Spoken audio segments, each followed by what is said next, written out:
દિવસ અને દિવસે રાજ્યમાં ગરમીનો પારો વધી રહ્યો છે। વડોદરામાં પણ ખૂબ જ ગરમી વર્તાઈ રહી છે અને તેને જ લઈને વડોદરા શહેરની એટલે કે કહી શકાય મધ્ય ગુજરાતની સૌથી મોટી સયાજી હોસ્પિટલમાં હીટ સ્ટ્રોક વોર્ડ તૈયાર કરવામાં આવ્યો છે અને મળતી માહિતી અનુસાર અત્યાર સુધીમાં હીટ સ્ટ્રોક વોર્ડમાં 4 જેટલા દર્દીઓ ભરતી થયા છે, જ્યારે એક દર્દીનું મૃત્યુ થયું છે। એસએસજી હોસ્પિટલમાં ખાસ હીટ સ્ટ્રોક વોર્ડ શરૂ કરવામાં આવ્યો છે, જેને લીધે હીટ સ્ટ્રોકના લક્ષણો ધરાવતા તમામ દર્દીઓને આ વોર્ડમાં દાખલ કરીને તાત્કાલિક સારવાર આપવામાં આવશે। છેલ્લા 1 અઠવાડિયાથી ગરમીનો પ્રકોપ વધી રહ્યો છે। હજી તો ઉનાળાની શરૂઆતના પગલે વડોદરામાં તાપમાનનો પારો 40 ડિગ્રી કે તેથી ઉપર પણ પહોંચી ગયો છે અને આવી સ્થિતિમાં વ્યક્તિને લૂ લાગવાના સાથે હીટ સ્ટ્રોકના કેસોની સંખ્યા પણ વધી જાય છે, જેને ધ્યાનમાં રાખીને મધ્ય ગુજરાતની સૌથી મોટી એસએસજી હોસ્પિટલ દ્વારા લૂ લાગવાના અને હીટ સ્ટ્રોકના કેસોની સારવાર માટે એક અલગથી હીટ સ્ટ્રોક વોર્ડ તાત્કાલિક વિભાગના પહેલા અને બીજા માળે શરૂ કરવામાં આવ્યો છે। હોસ્પિટલ તંત્ર દ્વારા 30 જેટલા બેડની વ્યવસ્થા હીટ સ્ટ્રોક વોર્ડમાં કરવામાં આવી છે।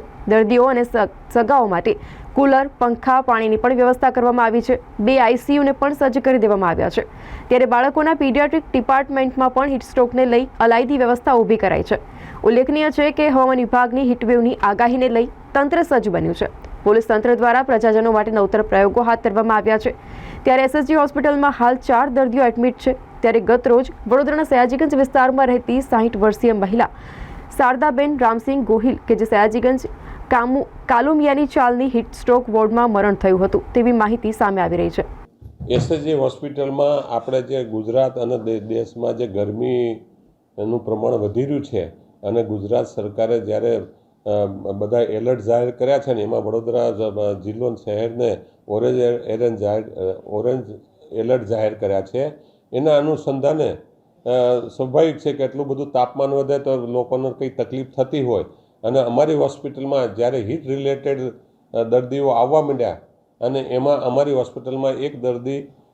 હીટ સ્ટ્રોકવાળું ડાયગ્નોસિસ થયેલું 106 એનું ટેમ્પરેચર હતું, એના આઈસીયુમાં દાખલ કર્યું છે અને ત્યારે પછી જનરલ વોર્ડમાં શિફ્ટ કરી અને સાજા થતાં ઘેરે મોકલ્યા છે। ત્યારે અમને ખ્યાલ આવી ગયો કે ભાઈ આ પેશન્ટનો ઘસારો થશે, એટલે અમે છે તે ઇન્સ્ટ્રક્શન આપી દીધેલી કે હીટ રિલેટેડ કોઈ પણ દર્દી આવે, કોઈ કોમોર્બિડિટીવાળા હોય તો પણ એને થોડીક હીટ રિલેટેડ તકલીફ થતી હોય તો અમે ઇન્સ્ટ્રક્શન આપી દેવામાં આવેલા અને જ્યારે 4-5 પેશન્ટ આવ્યા એટલે અમે તાત્કાલિક છે તે તબીબી અધિક્ષકના અધ્યક્ષસ્થાને સમીક્ષા બેઠક રાખી જેટલા દર્દીઓ આવ્યા હતા એ દર્દીઓનું ક્લિનિકલી બધી સમીક્ષા કરવામાં આવી અને આગામી દિવસોમાં જો આ ગરમીનો પારો ઊંચો જાય અને દર્દીઓનો ઘસારો રહે તો હોસ્પિટલમાં તંત્ર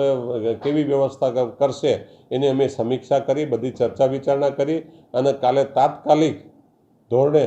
જે ઇમરજન્સી મેડિકલ બિલ્ડિંગ છે એની ફર્સ્ટ ફ્લોર અને સેકન્ડ ફ્લોર પર 30 બેડની વ્યવસ્થા હીટ સ્ટ્રોક રિલેટેડ દર્દીઓ માટે કરવામાં આવી છે। એમાં છે તે 18 તો આઈસીયુઓ જ્યાં વેન્ટિલેશન આપણી પાસે ક્યાંય ઇક્વિપમેન્ટનો અભાવ નથી એટલે આપણે વ્યવસ્થા કરી શકીએ તાત્કાલિક અને એ પ્રમાણે હ્યુમન રિસોર્સિસ એટલે તબીબો, પેરામેડિકલ સ્ટાફ અને અન્ય સ્ટાફ, મેડિકલ ઓફિસર સહિત રાઉન્ડ ધ ક્લોક ફરજ ઉપર મૂકી આપવામાં આવ્યા છે અને બધું જ ઇક્વિપમેન્ટ સાથે અમે 30 બેડની વ્યવસ્થા કરી દેવામાં આવી છે। પીડિયાટ્રિક વિભાગમાં પણ અલાયદા બેડની વ્યવસ્થા કરી આપવામાં આવી છે અને ત્યાં પણ પીડિયાટ્રિકમાં આવશે ત્યાં પણ પેશન્ટ રાખવામાં આવશે અને આપણા આજે 30 બેડની વ્યવસ્થા છે ત્યાં હીટ રિલેટેડ જેટલા દર્દી આવશે એની વ્યવસ્થા કરવામાં આવી છે। 2 જે આઈસીયુ છે ત્યાં તો આપણી પાસે એસીની વ્યવસ્થા છે, નીચે છે તે કુલરો મૂકી દેવામાં આવે છે, પાણીના જગ મૂકી દેવામાં આવ્યા છે અને ક્યાંય કોઈને તકલીફ ના થાય એ પ્રમાણે તંત્ર સજ્જ છે અને એ પ્રમાણેના આદેશ પણ પારિત કરી દેવામાં આવ્યા છે અને એ પ્રમાણે તમામની ફરજો પણ ગોઠવી અને દરેકને ઇન્સ્ટ્રક્શન આપી દેવામાં આવી છે।